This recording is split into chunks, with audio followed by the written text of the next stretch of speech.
నమస్కారం. తీర్థయాత్రకి స్వాగతం. దేశంలో ఉన్న శ్రీ రంగనాథస్వామి క్షేత్రాలలో విశిష్టమైనది నెల్లూరు తల్పగిరి రంగనాథస్వామి ఆలయం. భక్తులచే నిత్య నీరాజనాలు అందుకుంటున్న ఈ క్షేత్రం పెన్నా నది తీరంలో అత్యంత మహిమాన్వితమైనదిగా విరాజిల్లుతున్నది. కొన్ని వందల సంవత్సరాల చరిత్ర ఉన్న ఈ ఆలయం క్రీస్తు శకం 7-8 శతాబ్దములోనిది. పల్లవ చక్రవర్తులు ఈ దేవదేవుణ్ణి ప్రతిష్ఠించినట్లు చారిత్రక ఆధారాల ద్వారా తెలుస్తుంది.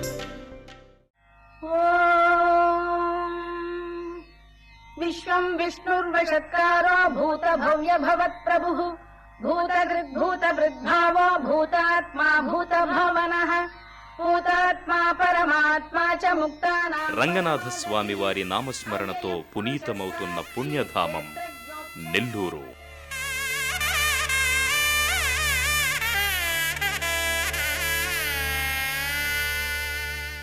అత్యంత మహిమాన్వితమైన శ్రీహరి క్షేత్రంగా విరాజిల్లుతున్న ఈ దివ్యక్షేత్రంలో సాక్షాత్తు శ్రీ మహావిష్ణువు తల్పగిరి శ్రీరంగనాథ స్వామిగా పూజలందుకుంటూ భక్తుల చేత నిత్య నీరాజనాలందుకుంటున్నారు.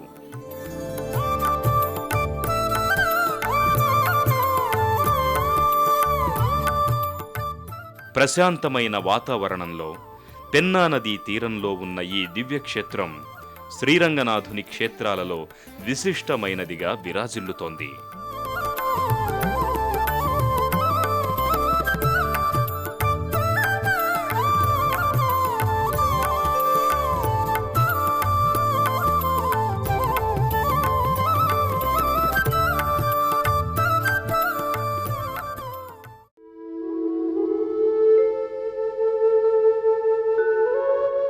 ఈ దివ్యక్షేత్రానికి చేరుకున్న భక్తులు ఆలయానికి సమీపంలో ఉన్న పెన్నా నదికి చేరుకుంటారు.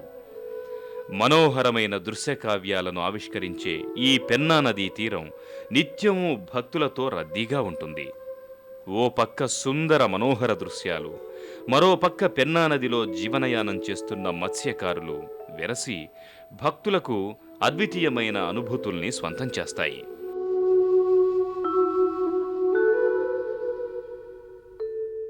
ఈ నదీ తీరానికి చేరుకున్న భక్తులు ఓం శ్రీరంగనాథాయ నమః అంటూ భక్తి శ్రద్ధలతో పెన్నా నదిలో స్నానాధికాలు చేస్తారు. మొదట్లో ఈ ఆలయ క్షేత్రాన్ని చిత్తరమేళ వెణగల్ అని పిలిచేవారు. అంటే శ్రీవైకుంఠమని దానర్థం. స్వామివారి పలిగొండు పెరుమాళ్ళు అంటే శయన నారాయణుడు అని కొలిచేవారు. 17-18 శతాబ్దాల నాటి నుంచి ఈ క్షేత్రం తల్పగిరిగా ప్రసిద్ధికెక్కింది. ఇక్కడ పుష్కరిణిగా వెలుగొందుచున్న పెన్నా నదిలో స్నానాధికాలు చేసిన భక్తులు ఓం శ్రీ రంగనాథాయ నమః అంటూ ప్రధాన ప్రాంగణంలోకి చేరుకుంటారు.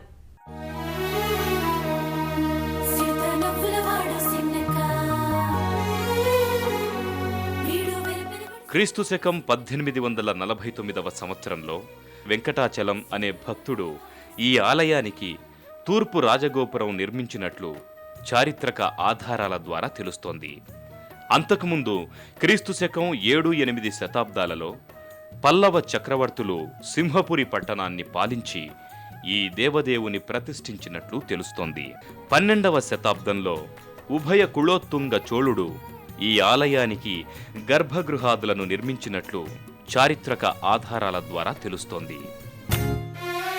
గర్భాలయంలో శయన భంగిమలో ఆ అనంతుడు జగద్రక్షకుడు అయిన శ్రీరంగనాథుని దివ్య మంగళ రూపం ఎంత చూసినా తనివి తీరనంత దివ్యంగా భవ్యంగా ఉంటుంది. వర్ణించే అక్షరాల కంటే చూసే కనులే ఆ మంగళ స్వరూపాన్ని ఆస్వాదించగలవు. కశ్యపు మునీంద్రుడి అభీష్టం మేరకు శ్రీహరి శ్రీరంగనాథస్వామిగా వెలవడంతో ఈ క్షేత్రం ఉత్తర శ్రీరంగమని ఖ్యాతికెక్కింది. శ్రితకమలాకుచమండల ధృతకుండల ఈ కలితలలితవనమాల గరుడాసన. గర్భాలయంలో శ్రీరంగనాథ స్వామిని దర్శించుకున్న భక్తులు అనంతరం ఇదే ఆలయ ప్రాంగణంలో ఉన్న రంగనాయకి అమ్మవారిని, ఆండాల్ అమ్మవార్లను, ఇతర దేవీ దేవతలను కూడా దర్శించుకుని తరిస్తారు. నాకిని నదీ తీరంలో స్వామి ఓడించినట్టుగా ఉన్న యొక్క క్షేత్రము. ఈ క్షేత్రమున పూర్వం కశ్యప మహాముని పౌండ్రిక యాగం చేసిన సందర్భంలో యాగ పూర్ణాహుతి సందర్భంలో స్వామి ఇక్కడ ఆవిర్భించినట్టుగా స్థల పురాణము, స్థల మహత్యం. ఉత్తర శ్రీరంగం అని పేరు దీనికి. స్వామివారు భోగశయనమూర్తిగా పౌళించి ఉన్నారు ఇక్కడ. మొట్టమొదటిలో ఈ అర్చావతారం అంటే యొక్క భగవంతుని ఆరాధించేటి యొక్క విధానంలో మొట్టమొదటి మూర్తే శ్రీరంగనాథుడు. ఆ రంగనాథ స్వామి మొట్టమొదటిలో అవతరించినటువంటిది శ్రీరంగ క్షేత్రంలో వీరసేనమూర్తిగా అవతరించారు. ఇక్కడ కశ్యప మహాముని యొక్క పౌండ్రిక యాగం పూర్ణాహుతి సందర్భంలో భోగశయనమూర్తిగా శ్రీవైకుంఠంలో స్వామి ఏ విధంగా పౌళించుంటారో అదేవిధంగా స్వామి ఇక్కడ అవతరించిన యొక్క క్షేత్రం ఇక్కడంతా కూడా శ్రీ పాంచరాత్రాగమానుసారముగా స్వామివారికి ఆరాధనాద యొక్క కైంకర్యములన్నీ కూడా జరుగుతున్నది. తల్పగిరి శ్రీ రంగనాథ స్వామివారు అత్యంత మహిమాన్వితమైన దైవంగా పూజలందుకుంటున్నారు. అలాగే శ్రీ స్వామివారు ఈ ప్రాంతానికంతటికీ ఏకైక దైవంగా భక్తులు విశ్వసిస్తారు. అందుకే ఆ స్వామి దర్శనం కోసం ఎంతటి దూర భారాన్నైనా ఓడ్చి ఈ క్షేత్రానికి వస్తారు. ఆ స్వామి దర్శనాన్ని తమ భాగ్యంగా భావిస్తారు. నారాయణాయ నమో నమో నారాయణాయ నమో నారాయణాయ సగుణ బ్రహ్మణే సర్వపారాయణాయ శోభనమూర్తయే నమో నారాయణాయ నమో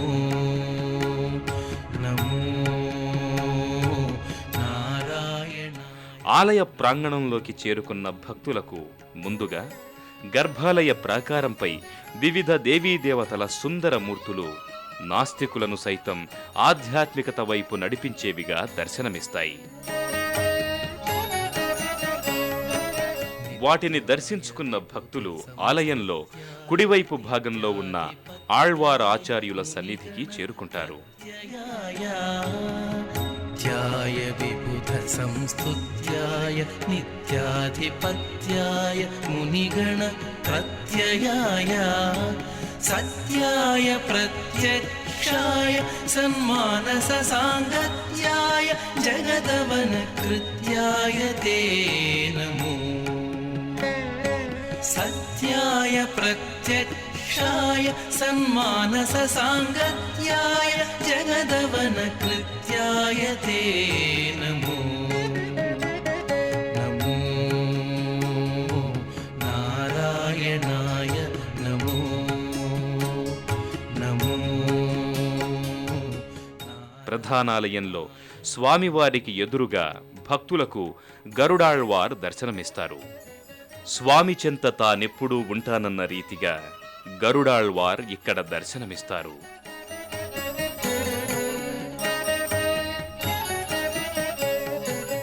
గరుడాళ్వారుని దర్శించుకున్న భక్తులు అనంతరం ఇదే ప్రాంగణంలోని ఆంజనేయ స్వామి వారి మందిరానికి చేరుకుంటారు. స్వామి భక్తుడైన హనుమంతుని నామస్మరణంతోనే భక్తులలో దాగి ఉన్న భయాలన్నీ పటాపంచలైపోతాయని భక్తులు విశ్వసిస్తారు. ఆ కారణంగా ఇక్కడ కొలువైన ఆంజనేయుణ్ణి భక్తితో పూజిస్తారు.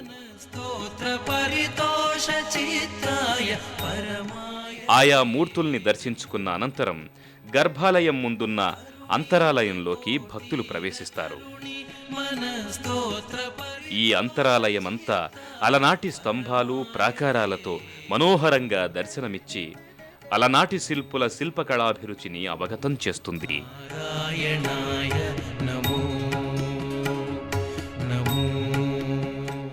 భక్తులు అనంతరం అంతరాలయంలో ఎడమవైపు భాగాన కొలువైన అనంత పద్మనాభస్వామి వారిని భక్తితో సేవించుకుంటారు.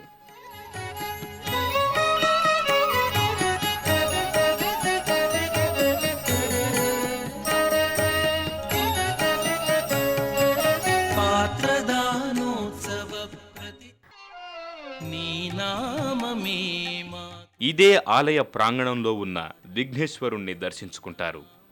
ఇక్కడ శిలారూపంలో ఉన్న విఘ్న వినాయకుడు భక్తులకు కావలసినంత మనోధైర్యాన్ని ప్రసాదించి వారికి ఎలాంటి విఘ్నాలు లేకుండా కాచి కాపాడతాడు. ఆత్మనిధానాంజనము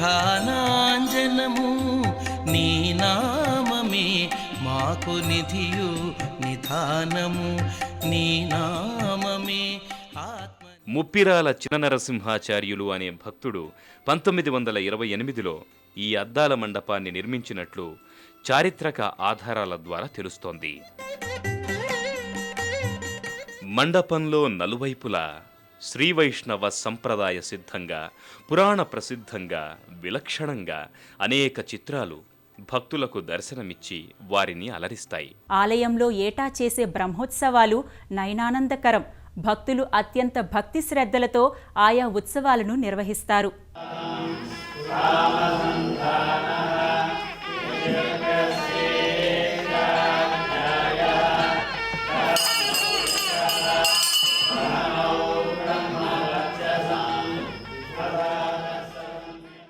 ఈ మండపంలో శ్రీరామానుజాచార్యుల వారి తిరుమంజన ఉత్సవాన్ని అత్యంత భక్తి శ్రద్ధలతో నిర్వహిస్తారు.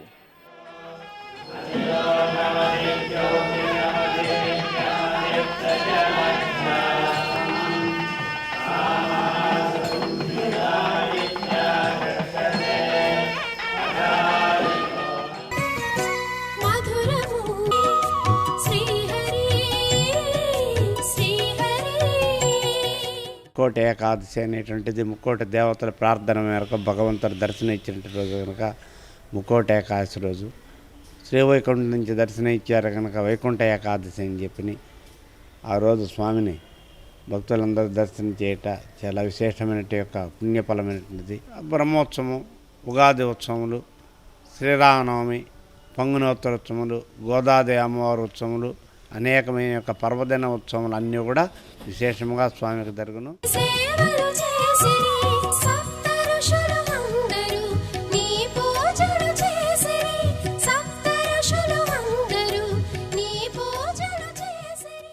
అంగరంగ వైభవంగా అనంతుడిపై శయనించిన రంగనాథుని దర్శనం సర్వ పాపహరం. ఓం శ్రీ రంగనాథాయ నమః అని ఆర్తిగా అర్థించిన వారిని ఆదుకునే దేవుడు తల్పగిరి రంగనాథస్వామి.